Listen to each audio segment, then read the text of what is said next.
As our story begins, it's dark. That's what we know.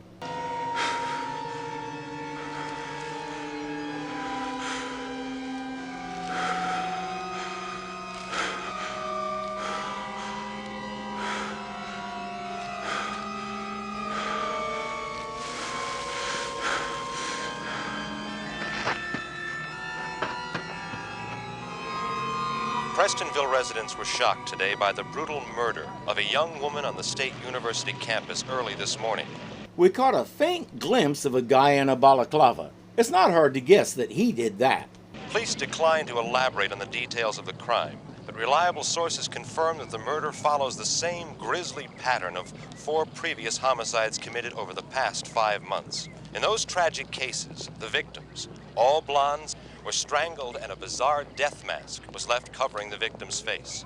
And despite a request from Mayor Tom Fowler that students allow city and campus police to handle these so-called death mask murders, the school's Male Student Alliance stated today that they will continue patrolling the campus and escorting women.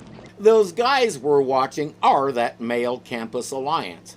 It's a safe bet that they're patterning themselves after the Guardian Angels, a group of citizens who banded together to patrol New York subways and try to help stop the out-of-control crime that was happening on and around the trains.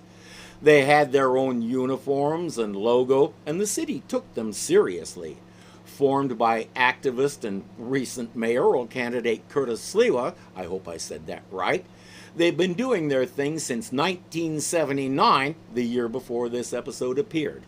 If you were on the subway, had something shady in mind, and you saw a red beret, it would do you well to change your plans because there was never just one red beret.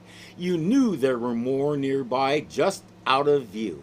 From there, they expanded to patrolling some of the more dangerous streets, and over the decades, their efforts have come to include youth programs and a lot of other stuff. Our boys here are trying to do something similar to protect young women from this guy. They aren't too effective so far. Even if they catch him, you know what'll happen. They'll say he's sick, put him in a nut house. In a couple of years, he'll be out again. You'll be free. It's nice that the Male Campus Alliance even has a senior citizens chapter. The rabble-rouser is JJ, played by veteran character actor Lonnie Chapman. We haven't really seen him in anything else. He had an uncredited bit part in a Wonder Woman episode and was in an episode of Planet of the Apes, where of course we couldn't see his face because he played an ape. Hence, this is the first time we've gotten a good look at him. The murderer killed his daughter and he's out for blood. He's angry, motivated, and he has a big mouth. That's never a winning combination. I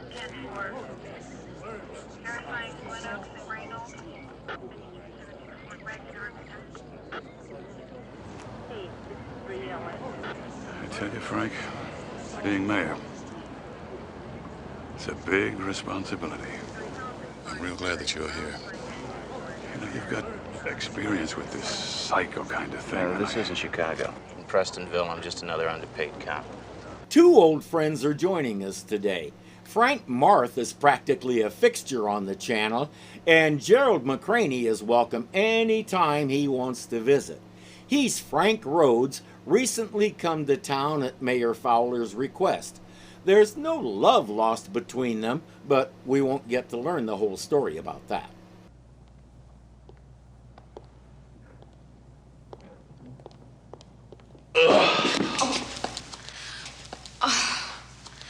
I thought for a second that... Well, you know, with all these killings and all. I understand. I'm sorry I scared you. Yeah, David is working in the library, which is at least a little appropriate to some of his skills. It also gives him access to a ton of material about genetics and such, and he's not shy about taking advantage of it. Didn't you finish work at 3, David? Yeah, I did, but I had a little studying of my own to do, so... Well, I'm glad you're David and not that crazy whoever he is. Because now you can escort me to my class. Self-defense for women. Joan Singer's class. Ah, yes. Do you know Joan? Yes, as a matter of fact, we're having dinner together tonight. Marla Pennington was doing okay as a character actor, and then she landed the role of Joan Lawson on the syndicated sitcom Small Wonder. The show ran for 4 seasons and has sometimes been described as the worst sitcom ever made. My wife and I loved it. If you remember it, please share your thoughts about it in the comments. She enjoyed doing the show and made decent money from it, but when it ended, so did her acting career. For various reasons, she walked away from it and raised her family instead. Gotta respect that. If you recognize what you're up against, then you've won the first round. And if you know how to overcome it, then you've won the match. Well, at the risk of sounding chauvinistic, Miss Singer, it's hard for me to believe that someone so fragile would have a chance against a grown man. Not to mention this so-called Deathmask killer. You know she's fragile. How? She's smaller than you, but you don't have any idea what's packed into that small frame. Ladies, it is possible to defend yourself. You don't have to be the victim. You can turn a man's force around, use an attacker's aggression against him. Right, Mr. Thompson? Oh, yeah, right. Ah!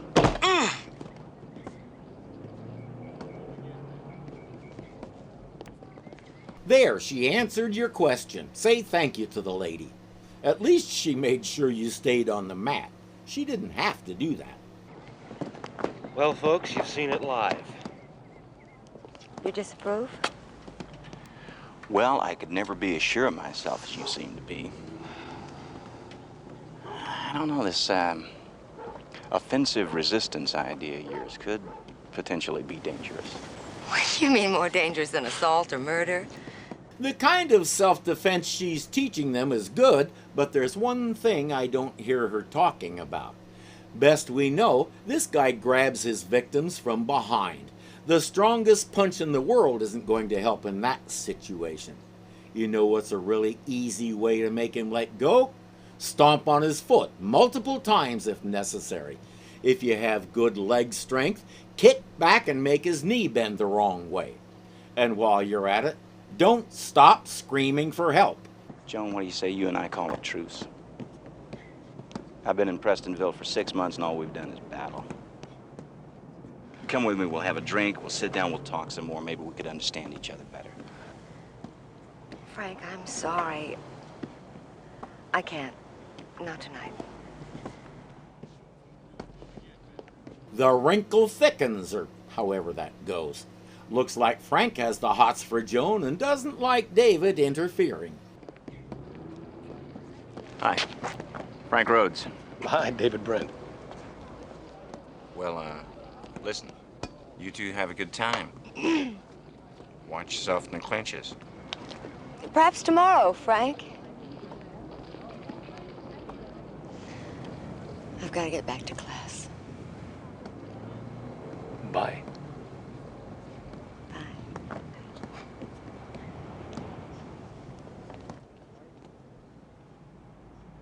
And just like that, David finds himself trying to analyze a love triangle. And he left his slide rule back at the library. I can't believe it. Other guys treat me a lot better than this.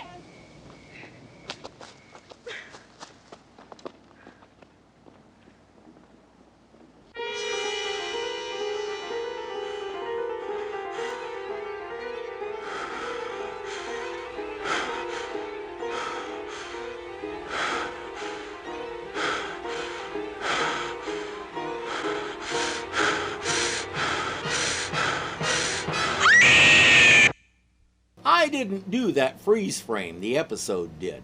The Deathmask killer claims another victim. Why that guy took off and left her on her own is a question nobody will ask. See, her knuckles were scraped. pretty badly bruised. She obviously hit her attacker. Are you telling me she might be alive if she hadn't resisted? Joan, I've been a cop for a long time. I depend on my instincts. I believe that resistance, especially in cases like this, can be an invitation to murder. 6 women have been murdered already. Whether they resisted or not, they were killed. He's an animal, Chief Rhodes. He'll kill again, no matter what the woman's reaction. Victim blaming, victim shaming, and victim ignoring is a long and ignoble tradition in the United States, and it's time for it to end. We are here 45 years after this episode, and pretty much nothing has changed. In fact, it may have gotten worse. Do better, USA!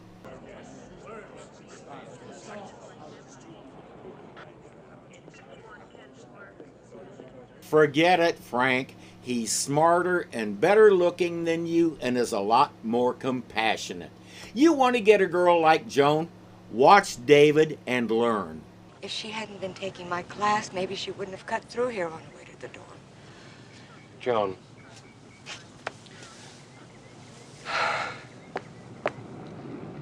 I don't know what the answer to assault on women is. But taking steps to defend yourself against it is so much better than doing nothing at all.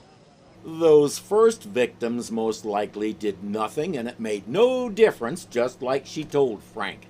This guy is going to kill no matter what it takes. The women he attacks have every right to resist, even to the point of killing him if it's necessary. They won't, because the good guys don't kill people in this show, but they have the right if it was necessary. That's something. 5 years ago, I was the victim. Only different, I survived. I fought back at the end because I knew he was going to kill me. Hysterical resistance, but still resistance. Hysterical resistance obviously worked, probably because while she was fighting back, she was doing what I said, screaming for help for all she's worth. Oh, for heaven's sake, help! My students understand survival comes first. A woman has to judge her attacker. There are choices. Run, scream, talk, or fight.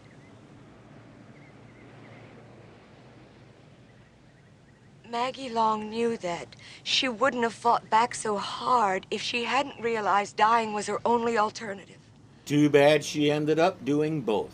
I'd still like to know why that guy she was walking with let her go on her way alone instead of escorting her like the testosterone squad, the male campus alliance, said they were doing.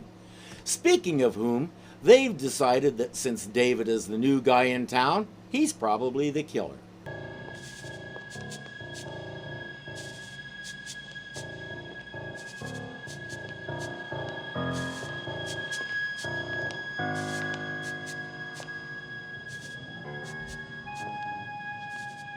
What's this all about?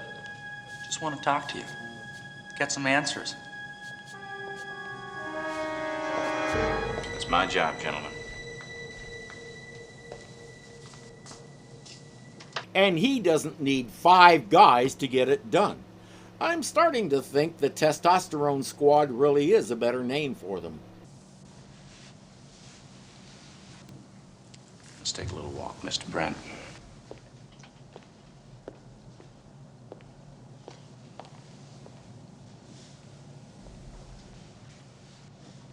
Excuse us. Or maybe the rough, tough cowboys going by all the good they're doing. I suggest you come down to police headquarters and get yourself checked out. Take a little of the steam out of people's suspicions. We'll give you a clean slate. Things will go a lot easier for you around here, okay? Yeah, but look, would it be all right if I came in tomorrow? Miriam and I are the only ones that are here today, and Miss Thornton won't be back until tomorrow. Yeah, sure, tomorrow soon enough. That gives him time to skedaddle out of town today. Stick around here for a while. I want you to keep an eye on our friend. How long, Chief? all night if necessary, and would you please try to stay awake, Sid? Yeah, all right. Here, you want some orange?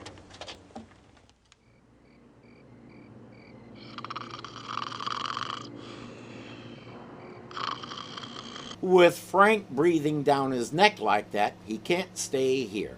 He's explaining that to Miriam. Miriam, I have to leave Prestonville tonight. Joan will be very disappointed. You like Joan, don't you? As much as you do.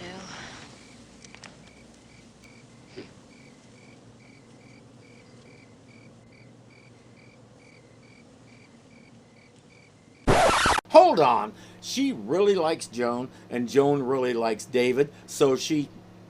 Huh? That's about a ride, sailor. I think I'd better walk home. But, would you do me a favor, please, and give this to Joan for me? Another goodbye? More of an explanation. We know what's going to happen because they didn't check the back seat of her car.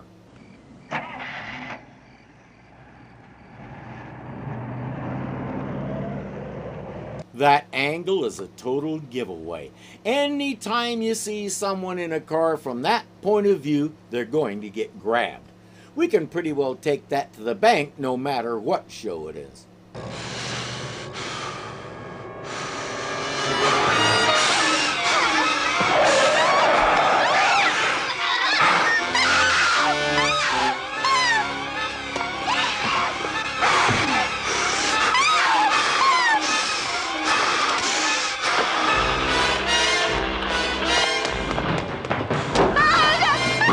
Away from me! Get away from me! He'll manage to throw David off, but between David and Miriam, they make the car crash. Oh yes, and David is nice and adrenalined up.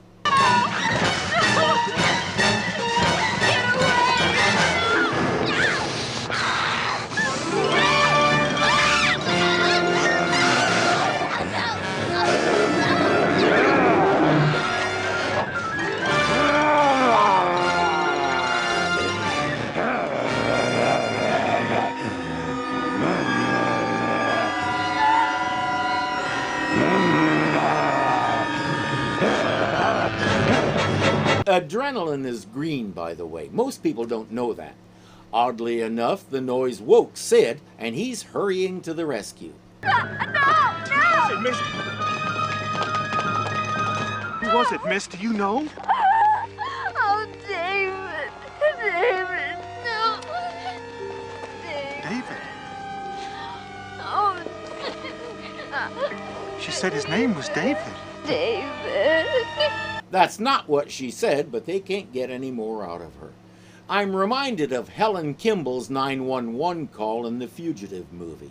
She heard Richard come in while she was talking and was trying to warn him. The prosecution argued that she was naming her killer. Now Miriam is under sedation and David is under arrest. There he is! The killer!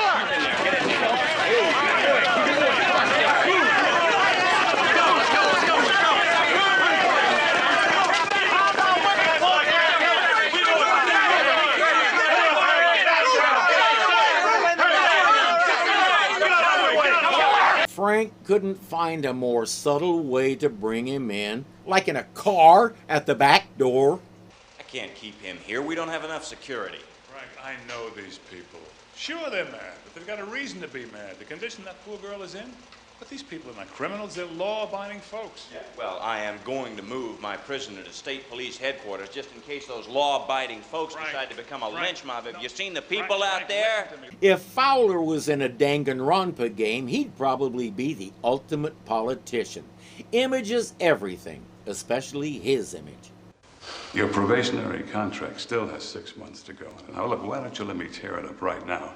Sign you on as a permanent member of this community. What do you say? How about it? Chief of police. That's 4 years. All the benefits.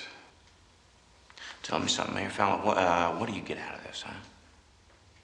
A head start on the governor's race, something like that? Well, something like that. If David is moved elsewhere, then the mayor isn't the center of attention as his trial goes down. Can't have that. Now there's something I want to know. By all accounts, Frank Marth was a really good guy and people liked him. So how long did he have to work on it to perfect that slimy smile? Just this picture makes me want to backhand him. That's world-class acting.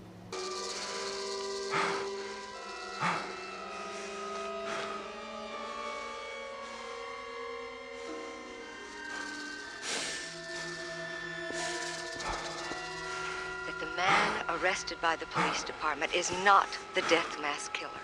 Now, this is only an opinion, of course, but it's an opinion that's based on knowing David Brent personally, and by knowing this killer the same way as only a former victim of the same kind of man can.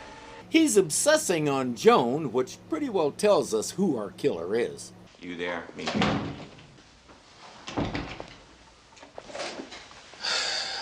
Do you, always interview prisoners at this time of night? I mean, shouldn't there be an attorney present? My attorney? Well, Sid here is a witness and I'm an honest cop, but if you want to bring a lot of other people into this, I'll be happy to oblige you. He only has Frank's word that he's an honest cop, so an attorney is a good idea. Frank disagrees, and he has the keys to the room.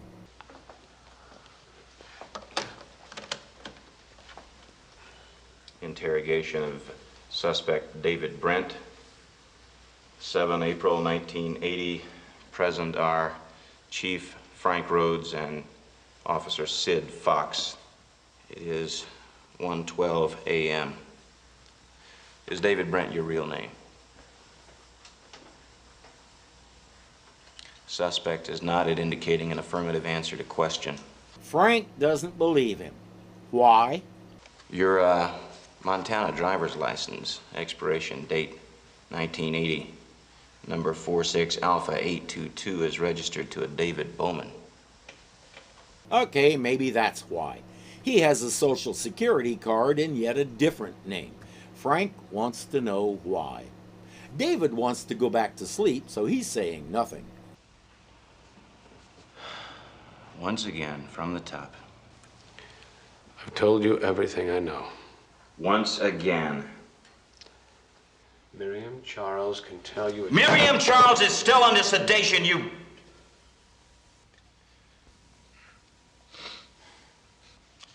Temper, Chief. Perhaps the rest of this investigation should wait until Miriam Charles comes out of it and can tell you her version. Look, I'm sorry.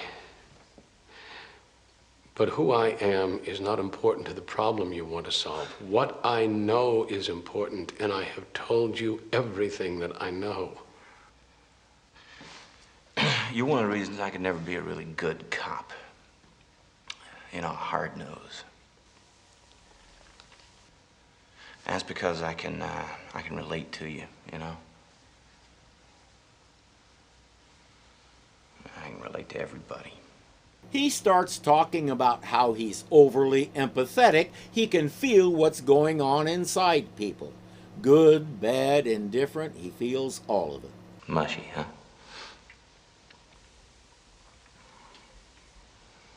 My old man used to say I was just all mush.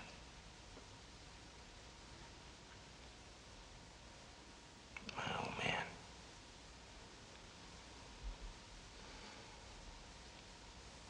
Him and his women. And there it is. He meanders off into a monologue about how his dad loved the blondes. Outside the courthouse, the mayor is brushing off Joan's concerns for David's rights and playing to the crowd. As you know, the Deathmask killer has been apprehended. Your Honor, don't you mean the alleged killer has been apprehended? And the killer is presently in the process of making a statement, a full confession. It's not true. David Brent is not a killer. Mayor. Do you have a question, sir? Pompous, ambitious little... Mayor Fowler, When are we gonna get a look at the suspect? Well, you'll see David Brent and his confession real soon, sir. Jack is there because of the secondary story about the big green guy. He wants to know if David Brent is his mystery man. It's a good theory. New guy comes to town and then a big green dude shows up. Coincidence? Yeah, that's what he wants to know. He won't get answers from the mayor, though. Fowler is oily enough that the questions keep sliding off him. Good bet they'll be moving him to the state police headquarters. Probably real soon. Tonight, tomorrow, real soon. What are we gonna do, JJ? This is J.J. Henrin's business, not yours. You killed my Peggy. I'll handle it my own way. He killed your Peggy and at least 4 others besides her, but JJ is the most important on account of because. Do you people understand what you're saying? What you're talking about doing? Do you, Mr. Hendren? Seems to me you and your male student alliance are the ones doing all the chest beating. Yeah. What's wrong, Jakes? You afraid to get down to the real thing? Maybe you want to go tell the mayor or Rose what me and these good citizens been discussing. What? No, I mean that... Yeah, Jinx, come on, tell us. What do you mean? Tell me, what do you mean, Jinx? What are you even doing here? Shouldn't you be with the Spindrift? I'm not used to seeing Don Marshall as a bad guy, but I have to admit he's good at it. And the kid is saying you intend to commit murder. He doesn't think that's such a great idea. Hey, listen, I'm just trying to be practical is all. You can't just go in there and take this guy. Why not? Willie. Yeah. You know where the main phone trunks connect? Yeah, sure, JJ. If you didn't grow up before the cell phone revolution, it might be difficult to understand how essential the phone lines were. Being able to call for help was the only thing that kept some people alive. He's going to have his man cut all the phone lines into the courthouse, which will pretty well render everyone inside helpless. You heard the mayor out in the hall there yesterday, didn't you? Yeah, I did. Look, why don't you get some sleep? We could both use it. I mean, who the hell does he think he's talking to? Some round-hill beat cop with sticky fingers or something? I was an investigator, man. A real one. I put real criminals in jail.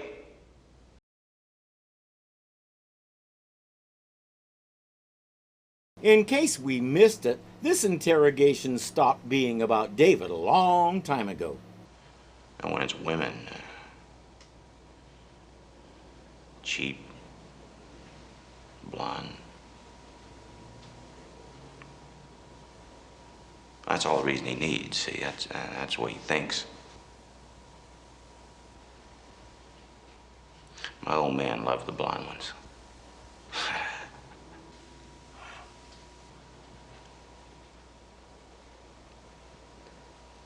He used to take me along. Can you imagine that? He'd make young Frank go with him so Mom wouldn't get suspicious. Then he'd have to sit in a room somewhere while he listened to his dad and some woman go at it.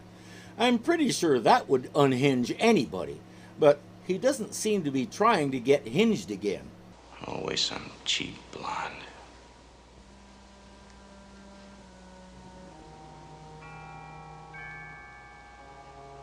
Girls nowadays. I used to see them all the time in Chicago, the worst parts of the city. Just strolling along there, you know, hitchhiking, braless. Cute. He talks about trying to warn them and they would just laugh at him. David has been quietly turning the tape recorder microphone to follow Frank and catch everything he says. He must really hate blondes.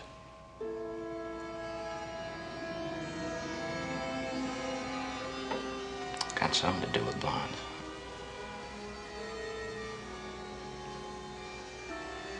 Gentlemen prefer blondes. Gentlemen. Gerald McCraney is playing this so completely, he's scaring me. I don't know what it is about this series that elicits some of the best performances these people have ever given. I'll keep watching to find out, and if I don't find out, so what? I got to watch the performances.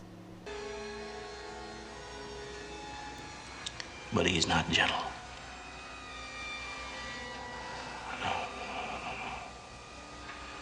He hates. He's always saying how much he hates. He's always saying? Get back. Get away from me. Get away from me! And that's the final piece. The question now is, how does David use the knowledge to get himself out of this mess? Joan's in love with you. I don't think so. No. I know. I can see.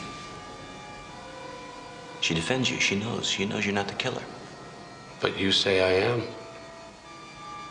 Well, you have to be. There's no other choice. There's no choices, David. There's nobody else he can pin it on, so he has to send you up the river whether you did anything or not.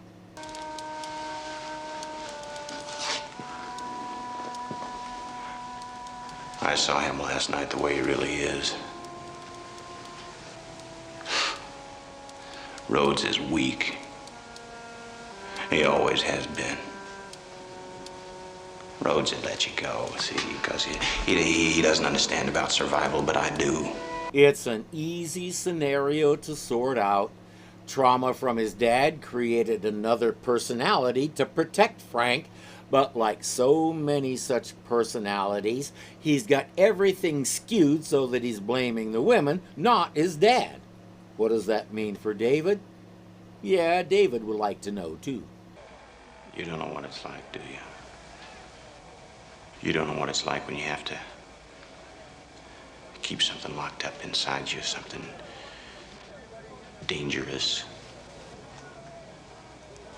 A terrible thing. It's like a cancer. A monster. Talk to somebody about this, Frank. A doctor. Tell him what you're telling me. I'm talking to you! I'm talking to you!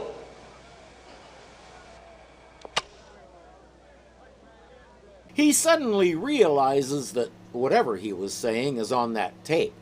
Rather than just destroy the tape, he decides to destroy everything on the table, including the lamp. With the light out, he can see what's going on outside.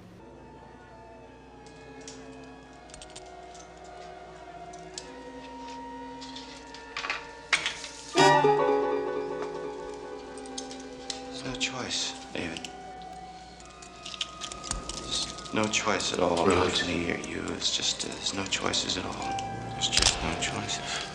Let me talk to Frank. No, he's not here. It's not clear why he's handcuffing David or what he means about having no choice. What is clear is his mind just went to La La Land. Come on, first. I mean, I can't do it. I can't do it. What's Get up!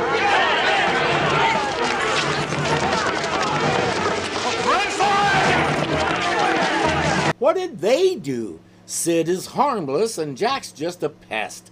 Neither one merits getting lynched. Frank! Frank, what are you doing in there? Frank, what's going on in there?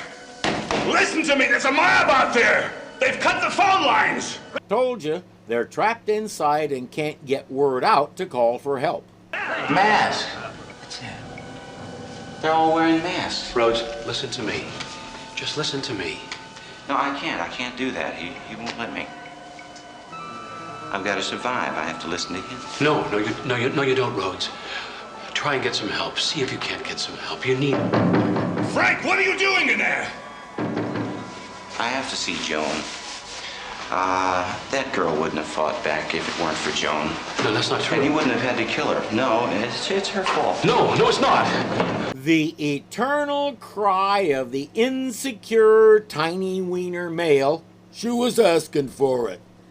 I'm gonna say the next time he goes out in public without a shirt, several dudes need to come at him with less than honorable intentions, and when he protests, point to his naked chest and tell him he's asking for it. Fair is fair. He heads out and walks past the mob without saying a word. That's all JJ needs.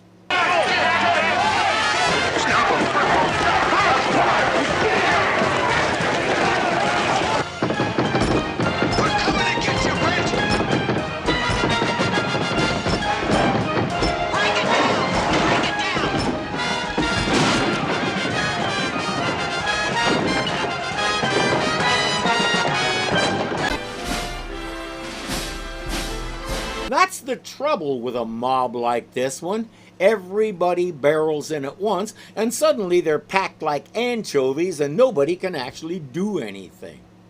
Well, check that. One of them can do something.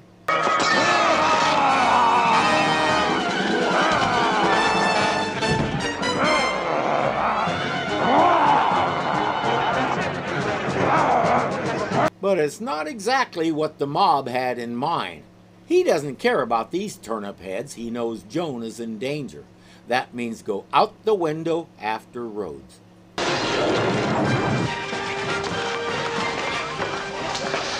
God, it was him. And just like many other times, that's as much as he'll find out because he still doesn't know what him looks like when him is unhooked.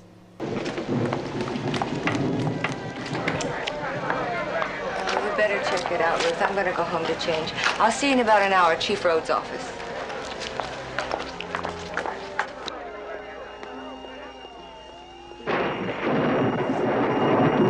Like a good teacher, she doesn't follow her own advice about not being alone.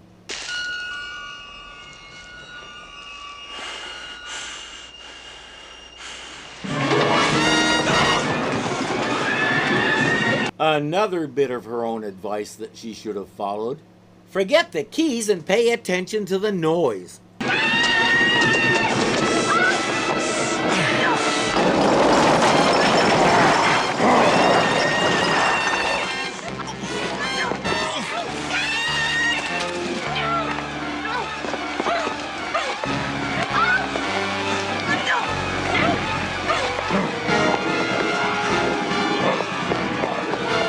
Her methods work, she got away, and her attacker is going to feel sore in many places in the morning.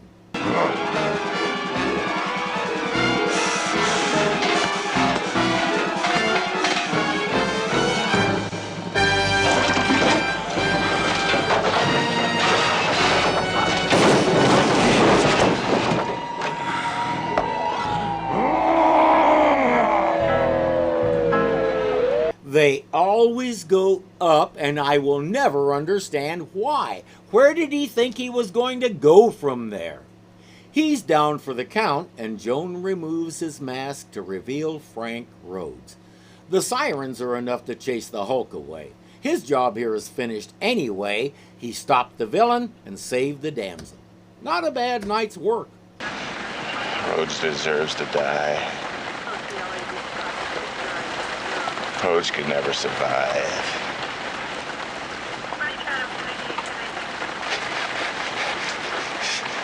Inside me, Joan.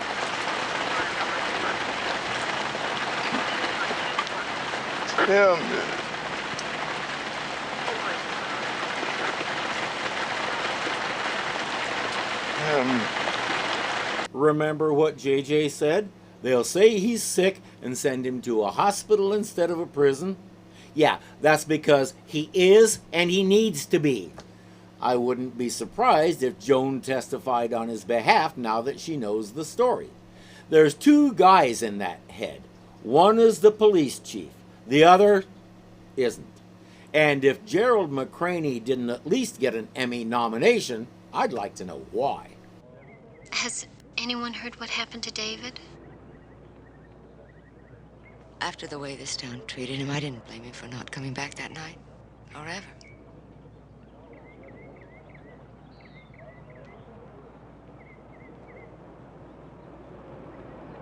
You were under sedation. Rhodes ordered it. You couldn't have told anyone the truth, and it's not your fault. Her head knows that. Her gut is a different matter. That's going to require the most difficult treatment of all time. We watch the police take Frank away and see David hitching down the road. At least he didn't leave a broken heart this time. He left two. We do have a small loose end. All those ID cards that Frank was looking at are back there in the interrogation room as far as we know.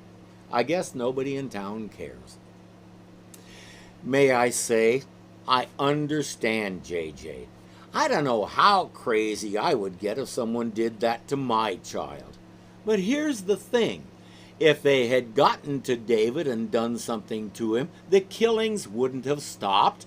Frank Rhodes, whoever he became when he disassociated, was too driven and wouldn't be able to stop. When the murders continued, JJ and company would have had to live with the knowledge that they took an innocent man's life. That's why we have laws against things like lynching.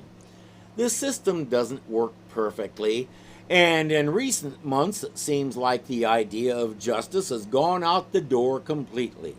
But one of the most fundamental rights that we have is the right to have our day in court and face our accusers. I do understand JJ, but I like to hope I'd be one of the guys on the steps trying to stop him. With Rhodes in custody, Sid became the police chief. His first official act was to arrest the mayor. The charge? Spreading fertilizer all over the place without a license. The charge didn't stick and Sid was fired, but he enjoyed it while it lasted, and years later, his grandkids never got tired of hearing the story.